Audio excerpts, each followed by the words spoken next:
Good morning. It's Saturday. I'm in the office. You know what that means. The Saturday Morning Hustle podcast back after a week off being under the weather. And now I'm hustling and grinding again like you expect me to on a Saturday morning. I'm in the office and it's a special Saturday. Super excited to be in my office today because of a community collaboration event that's going to happen here at the Project 3810 building where my office is. I'm going to tell you all about it today. I'm going to tell you how the idea came about, how taking an idea, a creative seed, someone wants to put some effort into something and to create something for the community, for other people, for the people around you first, not necessarily something that benefits you directly, but something that will benefit you in as far as building your community, extending your reach, building your reputation, creating collaboration opportunities for you that might extend into something that could be successful for you in the future. But having the attitude of doing and giving first, a servant attitude, if you will, this is how things happen sometimes. It works out or it doesn't matter. You take the pressure off. Don't overthink how to be successful. Sometimes having an idea, having a little bit of energy, putting that into the simplest of events, which is what I'm going to describe to you today, can turn into something magical and unexpected and take you in new directions. And that happens a lot when people are really trying to build success, is being able to adapt when an unexpected opportunity arises. Those unexpected opportunities come when you break the rules, when you get outside the box, when you pattern interrupt, when you do something different. And the best way to make sure that you are doing something different, that you're putting yourself in a different position, a different opportunity, is by not thinking about how it benefits you, but thinking about how it benefits other people, being collaborative first, being community focused, etc. So that's what we're going to talk about in the podcast today. I'm going to tell you about a specific event that's happening today you could participate in. You can get some barbecue and some beer, raise some money for a local nonprofit organization. But I'm also going to give you the behind the scenes, the motivation of it, and how you could take this mindset and apply it to anything you're working on, whether it's your business, your career, side hustle, anything where you want to break a pattern or change a process or change a route or a routine that you're on, and not thinking about yourself in immediate success, but thinking yourself in long-term ideas. So with that, here's the actual details of the event today, especially if you're in Oklahoma City. I really want you guys to participate in this. So my office, the Golden Group, is my business. Our office, this place here, is located at Project 3810. It's 3810 Tulsa Avenue. That's where the building where we're located. There are many other businesses located here. There's also an incubator. There's also commercial space. There's also a brewery tap room in the same building. It's an awesome setup, right? So some of the residents in the building have had a past of doing barbecue cookouts. It was something they like to do. It was something they would do for their church or for other civic groups. And the idea was, let's do a community-based barbecue cookout. Great idea. Cool. Let's do that. I'm going to give you guys details. And again, so you guys can come by today, 11 to 2, and get some barbecue and beer.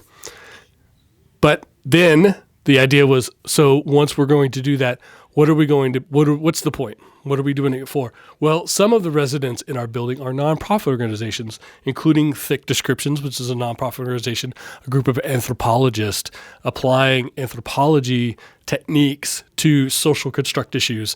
Really interesting organization, young organization. In their first 5 years of existence, needed a little bit of support. The people who work in the building that we know there, we like them personally. And so the idea became, let's do a barbecue event. Let's do a barbecue event as a fundraiser for Thick Descriptions. That's exactly what's happening today. So again, here come the details. Then I'm going to give you how this idea, this kernel of an idea, became an actual executionable item that is important to understand the mindset so you can apply it to what you might be working on in any success path that you're on as well. So again, today, 11 to 2, Project 3810, which is 3810 North Tulsa Avenue in Oklahoma City, not in Tulsa, Oklahoma City, 11 to 2 at the Broke Brewing Tap Room. That's where it's located. We're going to be cooking barbecue. We're going to have sandwiches and full meat meals. There's brisket and sausage and all kinds of food that we'll be cooking. You can have the $5 meal or the sandwich or the $10 meal. And the Golden Group, my business, will buy your first beer. You're going to get a drink ticket to take into the brewery to get a Broke Blonde, a beautiful beer from them on us as well, because you've made a donation to Thick Descriptions. 100% of the proceeds today from the food will go to the Thick Descriptions nonprofit organization. The individuals from Thick Descript will be here as well to talk about what it is they do. I think it's a very interesting approach to community problem solving that they have. And it's a chance for you to have a great plate of food, have a beer, maybe try a place you haven't tried before, maybe meet some people you hadn't had an opportunity to meet before, learn about a nonprofit organization, etc. And it's a good use of your Saturday. How bad can that be? Barbecue and beer on a beautiful Saturday in Oklahoma City. So those are the details. Come by 11 to 2 today and check that out. How this came about is what's more interesting for this podcast, because I want you to take this mindset and concept and apply it to anything else you're working on. Pattern interrupt, getting outside of your routine, breaking the mold, outside the box, however you want to describe it, is always good for any pursuit of success. I always find it to be very beneficial. That's number one. Number two, putting other people ahead of you, putting the community ahead of you, not thinking selfishly, not thinking about the dollars and cents of the ROI of every single action that I do, will allow you to do new, interesting, and creative things. Experimentation. There's the 80-20 rule we talk a lot about in marketing. 80% should be stuff that always works. 20% should be experimentation. A community event, a collaboration event, is absolutely a way to experiment and find new ways to connect with people, to connect with other segments of audience, to members of your community, to the people who live around you, the people that work around you. Very important to connect with the people that work around you, etc. To enable for you to create opportunities you would never expect to happen because you had not done that experimentation, because you had not broken your patterns. And I'm trying really hard not to cough on you guys. I'll apologize now if I cough. Obviously, last week missed the podcast because I was under the weather. You probably could still hear a little bit of it in my voice today, and I apologize for that, but I'm trying my best, so I'm super excited about this event and this collaboration today. So back to the top. Corey Walker from Insight Partners, one of the people here in the building. They have a recruiting boutique firm. He likes to cook out barbecue and do things for his church and for his community by cooking barbecue. He presented the idea of doing a barbecue event. The folks at the brewery, of course, were willing to host it because they have the space. And, of course, beer goes with barbecue. And then the idea from the support of Project 3810, the building owners and the people who manage the Project 3810 offices and incubator definitely wanted to be involved as well. They wanted to promote it. And then the idea of raising money for Thick Descriptions made perfect sense. That way we could charge for the food, but the money would go to something back community focused, because we weren't trying to have a barbecue to make money on barbecue. It was having a barbecue so we can invite a different group of people to our businesses, to our facility, to be around a different element of people simply because they were attracted to the idea of having a barbecue sandwich or a plate of barbecue for lunch on a Saturday, as opposed to what traditionally Corey would do on his recruiting business, what I would do for the Golden Group, the type of things that Project 3810 is involved in, the type of things that Thick Descript is involved in, the type of things that all of our other neighbors here in the building, they have their regular business avenues, their regular ways of networking, their regular ways of business development that they do. Here's an opportunity to do something completely different. And at the end of the day, we all have a little bit of money involved, a little bit of effort. And if it falls flat, if it doesn't do anything beneficial for anyone except raise a couple of bucks for Thick Descript, it'll be perfectly fine. This doesn't have to be the greatest, most successful event ever, because none of us are trying to have the most successful event ever. We're simply trying to do something interesting in our community and raise some funds for a nonprofit organization. If we raise $5, $500, $5,000, no matter what happens, the organization is going to be fine. They're going to operate the way that they were normally. This was unexpected. This is outside of their purview of their normal fundraising. Sorry, excuse me for that.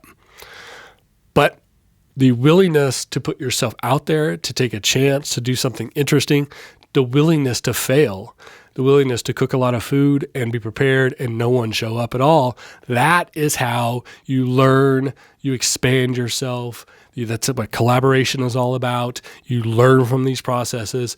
No matter what happens, everyone involved is going to learn something from the collaboration itself, from the communications we've had, from the planning we've had, from the mindset and discussions that we've had about why we're all willing to do this, to not make money for our businesses, but to do something good for our community, to put others in front of us, and to not be focused solely on dollars and cents ROI. This is the key. I want to emphasize this. I want to drive this point home for you. This is the whole point of the podcast today, is you need to do things that are not ROI driven. You need to do things that are for other people 99% and potentially maybe 1% for you. You need to do things that have the potential to not be a big, giant push or impact in the world. You need to do things that might fail. You need to do things that are based on working with the people around you, whether they're physically around you in a building, whether they're your neighbors in a situation in a geographical area, whether they're people who are like-minded or in the same industry, etc. All of these things expand your opportunities, expand your boundaries, and create potential for opportunities to be successful in the future that you would not have any access to if you didn't do these things that are outside the norm, the 20% experimentation. It's important to do these things. It's also important for you as a human being. At the end of the day, we're all hustlers and grinders. We're entrepreneurs. We're business owners. We're career builders, but we're human beings. Last week, I missed because I was sick. I didn't want to do it, but I was physically incapable of doing it. You can still hear it in my voice. I'm a human being. As much as I want to hustle and grind and outwork the competition, I have to listen to my body. I have to listen to my mind. I have to be motivated correctly. I have to be inspired, and doing things that are community focused, doing things that are collaborative, which take less effort, less pressure off of you. You spread it around amongst other people, but it creates opportunities for those people as well, maybe a chance to do something different. Obviously, I'm typically the marketing guy, and I get a chance to work on nonprofit organizations. Sometimes I get to do fundraising or economics or treasury work or things of that nature. That's completely different than my normal 9 to 5, and it's fulfilling. It's motivating. It recharges your batteries. It helps you as a human being. It refocuses you. And there is still potential that you meet someone, that someone witnesses your work ethic, that someone comes across the scenario that you've put yourself in who needs to access the product or service that you provide. There still is potential that you could sell a widget and create an ROI on this thing. It's just not the point. The point is the attitude, the emotional benefit, the release of pressure, the pattern interrupt, the experimentation. All of that comes first. You will feel better. Your team members will feel better. Your employees, the people you collaborate will feel closer to you. Your neighbors, again, whether they're in the same building or in the same business community, will have a better, deeper understanding and vision of you as individuals, as professionals, as an organization, etc. There is nothing bad, there's nothing wrong that could come out of community-focused collaborations like we're doing here. At the end of the day, the worst thing that happens is we cook too much food, we don't have a big attendance, we get to continue to connect with each other, to communicate with each other, we put our best effort forward. Sorry about that. I had a cough, but I'm back now. And overall, create win-win scenarios that benefit all of the people involved. People first, business comes second. That's a lesson today. I hope to see you at the barbecue today, 11 to 2, Project 3810, 38 Dentals Avenue. I'm sorry, my voice is falling apart. Hope to see you soon. It's Saturday. I'm in the office. You know what that means. Saturday morning hustle. Saturday